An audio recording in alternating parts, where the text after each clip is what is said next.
পরিসংখ্যান অন্তত বলে বাংলাদেশের সর্বকালের সবচেয়ে সফল ব্যাটসম্যান তামিম ইকবাল। কেবল রান করাতেই সেরা নন তিনি, উদযাপনেও তার শ্রেষ্ঠত্ব না মেনে উপায় নেই।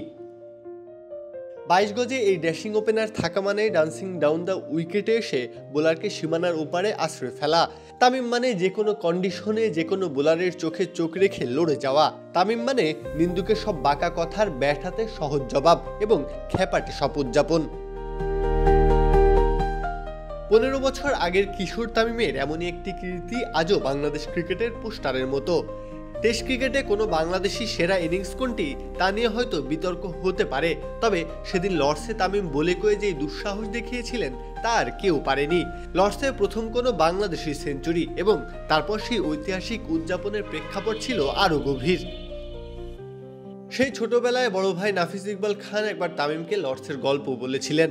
বড় ভাইয়ের মুখে শুনেছেন ক্রিকেটের এই তীর্থস্থানে নাকি একটা অনার্স বোর্ড আছে, সেই অনার্স বোর্ডে লর্ডসদের নায়কদের নাম লেখা হয়, যে নাম থেকে যায় বছরের পর বছর, যুগের পর যুগ। বিশ্বের সব ক্রিকেটারেরই স্বপ্ন থাকে একটিবার ওই লর্ডসে খেলবেন, তবে তামিম শুধু খেলার স্বপ্ন নিয়ে বড় হননি, ভেতরে পুষে রেখেছিলেন আরও বড় কিছু। তামিমের সেই পুষে রাখা স্বপ্ন পূরণের সুযোগ এলো 2010 সালে ইংল্যান্ডের বিপক্ষে টেস্ট সিরিজ। তার একটি টেস্ট হবে লর্ডসে, তবে টস জিতে সাকিব ফিল্ডিং নিলে তামিমের ব্যাট হাতে নামার অপেক্ষা বাড়ল। তবে তামিম তার এতকাল ধরে পুষে রাখা স্বপ্ন একবারও ভোলেননি, বরং আগের দিন টিভিতে এক সাক্ষাৎকার দেখে যুক্ত হয়েছে চাপা জেদ। ইংলিশ ক্রিকেটের কিংবদন্তি জিওফ্রে বয়কট সেদিন বলেছিলেন বাংলাদেশ নাকি টেস্ট খেলারই যোগ্য না। এই শব্দগুলোর জবাব দেবেন বলেই ব্যাট হাতে নামার জন্য আরও হাঁসফাঁস করছিলেন তামিম। বাংলাদেশ প্রথম ইনিংসে ব্যাট করতে নামলে তামিমের ব্যাট যেন সেদিন সব রাগ উপড়ে ফেলল। ইংলিশ পেসার স্টিভেন ফিনকে হ্যাট্রিক বাউন্ডারি মেরে হাফ সেঞ্চুরিও করলেন সেদিনের 21 বছরের টকবগে যুবক।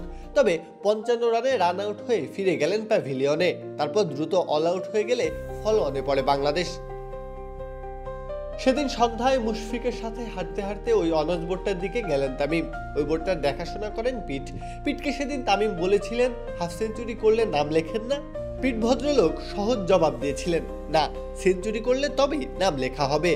তখন সেই অনার্স বোর্ডের বিখ্যাত সব নামগুলোতে একবার চোখ বুলিয়ে তামিম মুশফিককে বলেছিলেন 55, 100 and 3।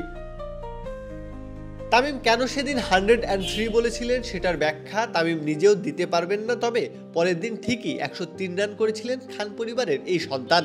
সেদিন সকাল থেকেই যেন এক অন্য তামিম। ইংল্যান্ডের ওই কন্ডিশনে ওদের পেসারদের খেলেছেন বাঘের মতো।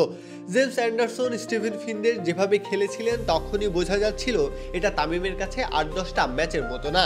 তামিমের সংগ্রহ তখন 90 বলে 87 রান, বল হাতে তখন টিম ব্রেসনান। পরের 2 বলে পরপর 2টি 4 মেরে 89 বলে পৌঁছে গেলেন 95 রানে। তখনই বোঝা যাচ্ছিল কিসের যেন একটা তাড়া, কি একটা ছোঁয়ার জন্য তামিম একেবারে ছটফট করছিলেন।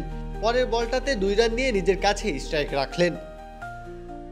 এবার ব্রেসনানের বলটাকে লঙ্ঘনের উপর দিয়ে আবারও সীমানা ছাড়া করলেন। 94 বলে একটা শতক। সেই ছোটবেলার বড় ভাইয়ের কাছে গল্প শোনার পর থেকে যার অপেক্ষায় ছিলেন, তাই শটটা মেরেই ওই পিট ভদ্রলোককে ইশারা করে বললেন, নাও তোমার সেঞ্চুরি, আমার নামটা ওই বোর্ডে লেখো, মনে আছে তো? তামিম ইকবাল খান। তামিমের সেদিনের সেই উদযাপন আজও আমাদের একইভাবে শিহরিত করে।